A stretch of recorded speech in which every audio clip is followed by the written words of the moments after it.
지금 이제 저온기 습도를 다 들어요? 네, 할게요.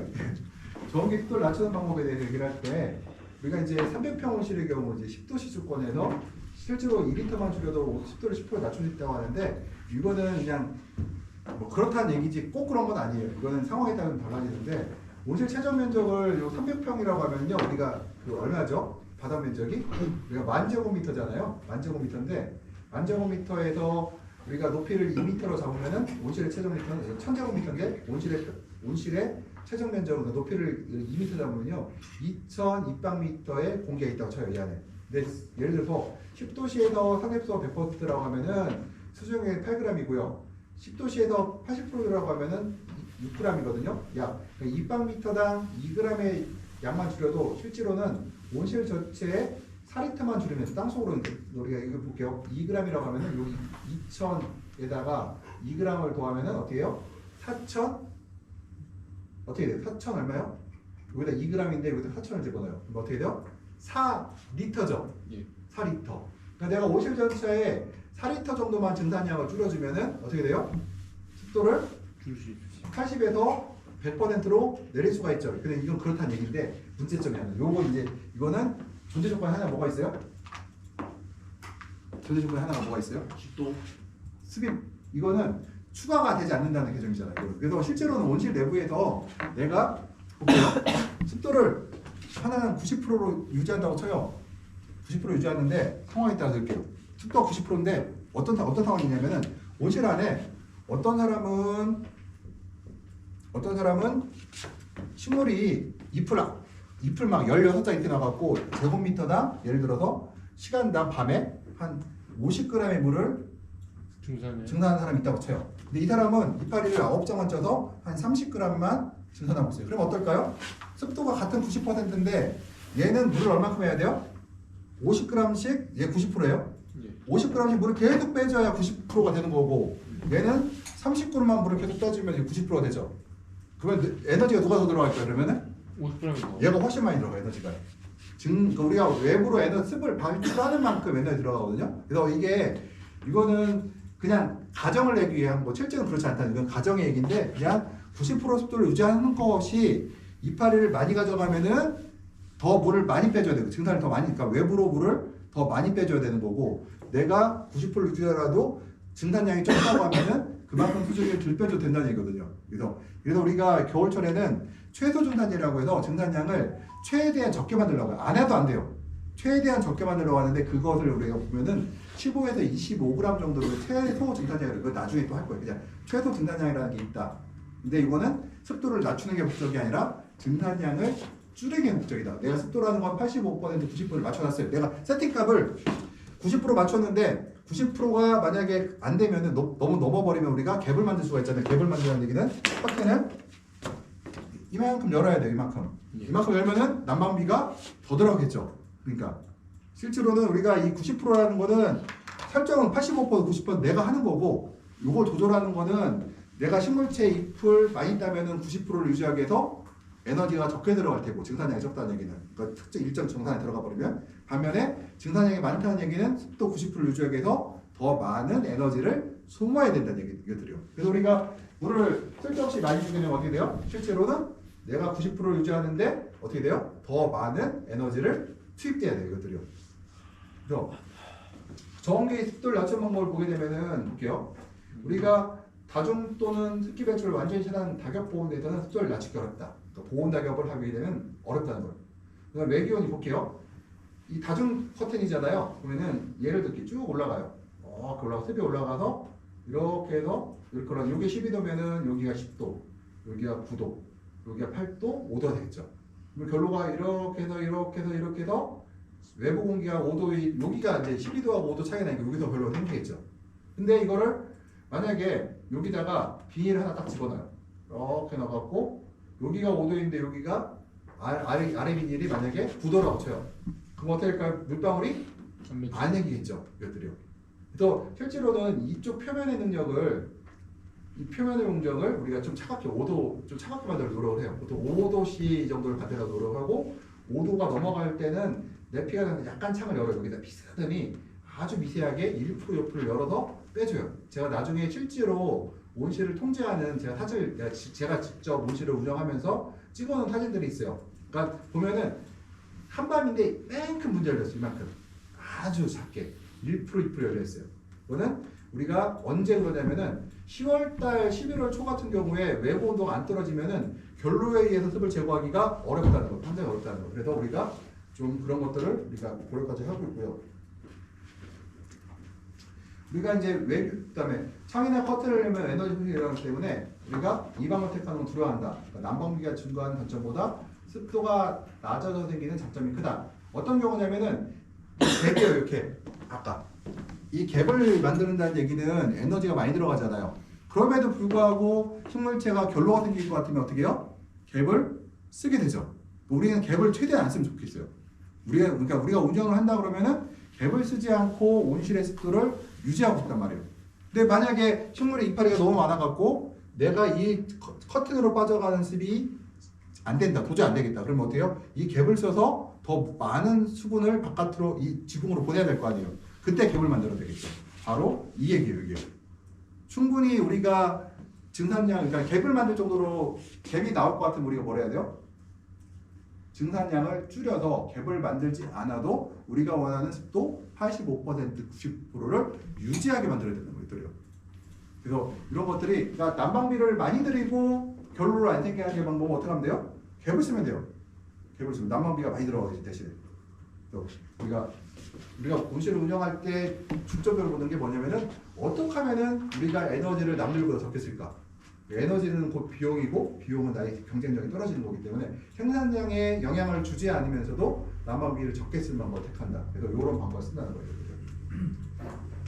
그 다음에 전기 습도를 낮춰보기 일추는데 이거 환기의 방법이잖아요. 그러면은 이거 보면은 습이 이렇게 빠져나가는데 바람이 얘가 어깨에서 뚜껑을 열었어요. 그러면은 바람이 이렇게 불게 되면 어떻게 될까요? 이쪽을 왜 안 열었을까요? 이쪽을? 온도가 급격하게 떨어져요. 예, 온도 급격하게 떨어져. 외부 온도가 차가울 때 이 바람이 부는 방향의 창을 열게 되면은 온도가 바로 찬바람이 이렇게 떨어지거든요. 찬바람이 직접 떨어지는 걸 막기 위해서요. 이렇게 버리면 어떻게 돼요? 뜨거운 공기가 이렇게 빠져나갈 때 바람이 이렇게 불면 벤출구에서 이렇게 맞아가거든요. 빠져나간 만큼 공기가 어디로 들어와요? 어딘가로 들어오겠죠. 어딘가로 들어오겠죠. 그래서 겉으로 들어가는 거고. 그 다음에 전기 때 보게 되면 여기도 환기를 할 때 볼게요. 바람이 이제 들어올 거 아니에요? 환기를 할 때 바람이 외부 공기가 5도인데 공기가 들어와요. 그러면은 이 공기가 어떻게 해요? 아래로 떨어져서 이렇게 오게 하는데 우리가 보통 오전에 온실의 온도가 빨리 올라가는 게 좋아요? 천천히 올라가는 게 좋아요? 천천히 올라가는 게 좋죠. 그러면은 어떤 방법을 쓰냐면 우리가 울트라 스크린 있다, 투명한 스크린 있다 그러면 투명한 스크린을 닫아요. 그리고 창을 열어요. 그 울트라 스크린 사이로 공기가 빠져나갈까 안 빠져나갈까요? 습이 나가죠. 천천히 위로 빠져나가요. 얘는 안에가 따뜻하고 위에 차갑기 때문에 더 많이 빠져나가요. 그러면 차가운 공기가 식물체 온실 안으로 그 투명한 비닐 때문에 식물체가 재배되는 구역으로는 떨어지지 않겠죠. 떨어지더라도 굉장히 미량일 거예요. 그럼 우리가 보통 여기는 이중 커튼인데 보통 이걸 갖다가 그 광이 투명되는 투명한 스크린, 그러니까 보여드렸죠 지난번에 그 스크린을 닫은 상태에서 창을 여는데 창을 어떻게 열면 될까요? 작게 열어준 거 처음에. 그러다가 외부 온도가 차가울 때는 작게 열고요. 외부 온도와 내부 온도 표차가 적을 때는 창을 점점 크게 열어가겠죠. 그래서 이렇게 움직이는 거고. 그다음 야간의 경우에는 비슷한 방법 습기를 제거하지만 광 유입과 관계이기 때문에 일추로 실제 제어하는 광원들을 복합적으로 고려한다. 그러니까 이건 밤에는 이렇게 하면 되는데요. 낮에는 이제 해가 뜨기 시작하면 이런 환기를 이용해서 하는 것들인데 이거 다른 상황 전부 봐야 된다. 외부 온도와 내부 올라가는 온도 속도와 여러 가지. 그러니까 내 온실의 밀폐도가 다 다를 거 아니에요, 사람마다.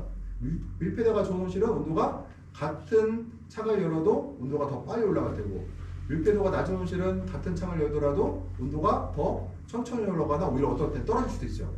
그럴 수 있기 때문에 우리가 옛날에는 우리가 그 습도가 올라가면 이승장을 방지하기 위해서 난방비를 많이 포함했는데 습한 공기 온도를 올리기 위해서는 건조 공기보다 더 에너지가 많이 필요하고 습을 좀 빼주는 게 있잖아요.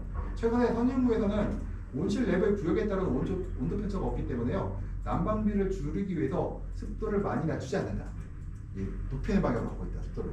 그러면 일반적으로 포차를 2에서 2.5 정도로 설정하는데 습도 관리를 하는데 1g 정도로 관리하면 난방비를 절감할 수 있어요. 옛날에는 2에서 2.5g 들어있단 말이에요. 제가 수업을 대충 끝나고 나서 제가 아마 이 USB에 들어있을 거예요. 제가 외부 실제로 프리바 컴퓨터로 제어하는 온실들을 몇 가지 이 포차를 좀 보여줄게요. 그걸 보게 되면은 이게 포차가 옛날에는 2g 하다가 요즘에는 1g 정도로 접근하는 걸 볼 수가 있어요. 그리고 온실의 온도 편차가 크므로 포차를 적게 하면 결로의 위험이 크므로 주의해야 된다. 이건 뭐냐면은 저 옆집 사람은 축구가 6m에 6m 50에 이중 스크린을 갖고 있고 난방 보일러도 온수 보일러를 갖고 있는 아주 좋은 온실이에요. 반면에 나는 축구가 3m밖에 안 되고 비닐로 되어 있고 그다음 창도 렉교로 미는 게 아니라 어깨에서 열고 닫고 하는 사람이에요. 그러면 어때요? 온도 편차가 내가 훨씬 크죠? 포차를 어떻게 돼요? 그럼 크게 둬야 돼? 작게 둬야 돼요? 크게 둬야죠. 난 크게 둬야 되죠. 작게 두게 되면 결로가 더 잘생기니까. 그러니까 온실에 따라서 그러니까 예를 들어 나의 온실 성능이 좋다고 하면은 포차를 작게 두는 것이 에너지의 효율적이 올라가고요. 습도가 올라갈수록 호흡량이 줄여서 과일의 생산량이 늘어난다는 보고가 있어요. 대신에 내 온실이 나쁘다고 하면 어떻게 포차를 크게 둬갖고 온실의 결로가 생기지 않게 하는 게 먼저겠죠.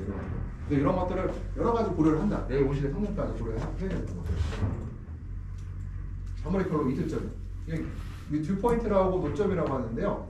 일단 상대 습도가 높아져서 100%가 되면은 이슬이 맺히는 현상을 우리가 결로점이라고 한다. 시설 내에서 온도의 정도에 따라 작은데요. 온도가 낮은 곳에 먼저 이슬이 맺히고 그래서 피복제라든가 그 구조물, 그러니까 파이프 같은 데 먼저 결로가 먼저 생기겠죠. 이렇게요. 온도 낮은 쪽이요. 그래서 이슬점을 이야기해 보는 방법은 우리가 가늘고 긴 용기에 물을 약간 집어넣고 조금 가면 물이 증발되어 없어지고 즉 액체 상태가 기차상태로 수축이 변한 거잖아요. 반대로 용기를 뚜껑을 막고 얼음을 넣은 다음에 바깥 꺼내놓으면 어떻게 돼요? 용기 주변에 물방울 맺히죠. 이것을 바로 우리가 결로라고 할 수가 있겠죠. 이걸 결로라고 해요. 그러면은 우리가 상대 습도와 이슬점에 대해서 얘기를 해볼게요. 같은 온도에서는 상대 습도가 낮을수록 이슬점이 낮아지고 온도가 낮아져야 이슬점이 생긴다. 더 낮아져요. 반면에 상대 습도가 같으면 온도에 관계없이 이슬점까지 내려가는 온도는 같다. 상대 습도가 같으면 일반적으로. 근데 일반적으로 시설내에서는 야간 습도는 거의 상대 습도의 100%에 가까우므로 이슬이 생기기 쉽다는 거예요. 그래서 겨울철에는 야간 습도를 낮게 관리해야 이슬이 생기지 않는데 야간 습도를 낮게 관리하려면 뭐가 들어가요? 돈이 들어가죠. 보일러를 많이 떼고 갭을 만들어야 돼요. 여튼 그래서 이제 습도를 적게 만들기 위해서 입도 많이 따고 관수량도 줄여주고 여러 가지 방법을 쓰죠. 그래서 볼게요. 상대적 92%일 때 보게 되면은 10도가 되면은 이슬점 온도가 8.8%, 8.8도예요. 그러면은 이슬점 온도와 온도의 차이가 몇 도가 나요? 1.2도가 나죠. 예. 온도가 30도가 되면은 어떻게 돼요? 이슬점 온도가 28.6도가 되고 결로점 사이는 1.4도가 돼요. 그러니까 얘가 결로가 생길 위험이 더 높겠죠. 이것도요. 그러면 이제 절대습도와 이슬점에 대해 얘기를 할 때 절대수가 같을 때는 온도에 따라 이슬점과 내려 온도가 달라진다. 그러니까 온도가 높을수록 조금만 온도 높아져 이슬이 생긴다. 보면은 10도가 있고 20도가 있고 30도가 있어요. 이슬점 온도가 지금 포화습도와 현재 절대습도와의 차이가 2.5g일 때, 그러니까 HD 값이 2.5란 얘기예요. 그럼 10도 같은 경우에는 예를 들어 HD가 2.5도라고 하면은 이슬점은 4.4도가 나고요. 반면에 20도씨에서 2.5g 차이가 나면은 어떻게 돼요? 2.4도가 나고요. 30도에서 만약에 2.5g이라고 하면은 1.4도가 나요. 그러니까 뭐냐면은 지금 현재 포화습도하고 절대습도가 2.5g 차이가 나잖아요. 그러면 30도하고 20도하고 10도씨하고 HD값, 수분 부족분은 포차는 2.5g인데 절대습도가 누가 제일 높아요? 습도가 제일 높고 30도가 제일 높죠. 절대습도는. 왜냐면 온도가 높으니까. 예. 온도가 높으니까. 그러니까 뭐냐면은 우리가 오해하는 것 중에 하나가 온실의 결로점은 상대 습도도 아니고 수분 부족도도 아니고 절대 습도에 의해서 결정된다. 절대 습도가 높으면은 이슬점은 올라가고 절대 습도가 낮으면은 이슬점 온도가 내려간다는 거 이것들이요. 그리고 또 하나가 절대 습도는 온실 내에 어떤 습도가 있어요? 거의 같다고 그랬죠. 똑같지 않아도 상대 습도라든가 이런 건 다 다르다고 했죠. 구역마다. 그래서 우리가 보통 온실의 이슬점을 우리가 관리할 때는 절대 습도로 관리를 한다는 거예요. 절대 습도를 보고 우리가 온실의 이슬점을 판단하고 그 이슬점을 갖고 그 이슬점 이하로 떨어지지 않게 우리가 관리하려고 노력을 한다는 거죠. 그래요.